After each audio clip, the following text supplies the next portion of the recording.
పడి కౌశిక్ రెడ్డి తనకు మద్దతు తెలిపిన ప్రతి ఒక్కరికి హుజూరాబాద్ బీఆర్ఎస్ ఎమ్మెల్యే పాడి కౌశిక్ రెడ్డి ధన్యవాదాలు తెలిపారు. బెయిల్పై బయటకు వచ్చిన ఆర్అండ్బీ గెస్ట్ హౌస్ నుంచి నేరుగా హైదరాబాద్ బయల్దేరి వెళ్లారు. ఈ సందర్భంగా పాడి కౌశిక్ రెడ్డి మాట్లాడుతూ, పండుగ కాబట్టి రాజకీయాలు మాట్లాడటం లేదని తెలిపారు.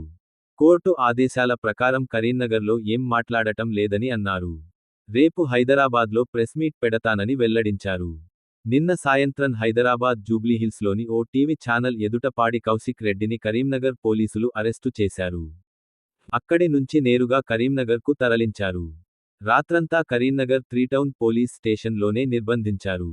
ఇవాళ ఉదయం పిఎస్ నుంచి కరీంనగర్ రెండో అదనపు మెజిస్ట్రేట్ ఎదుట హాజరుపరిచారు. దీనిపై విచారణ జరిపిన న్యాయమూర్తి కౌశిక్ రెడ్డికి అన్ని కేసుల్లో బెయిల్ మంజూరు చేశారు. 2 కేసుల్లో 25,000 రూపాయలు చొప్పున 50,000 రూపాయలు పర్సనల్ బాండ్ సమర్పించాలని ఆదేశించారు. అలాగే అన్ని కేసులు కూడా బెయిలబుల్ సెక్షన్లు కావడంతో కౌశిక్ రెడ్డి కేసుపై రిమాండ్ రిపోర్టును కొట్టివేశారు. అంతకుముందు 3 టౌన్ పిఎస్ నుంచి మెజిస్ట్రేట్ ఎదుట హాజరుపరిచేందుకు తీసుకెళ్తుండగా పాడి కౌశిక్ రెడ్డి మాట్లాడుతూ, అక్రమ కేసులు, అరెస్టులకు ఎట్టి పరిస్థితుల్లోనూ భయపడేది లేదని స్పష్టం చేశారు.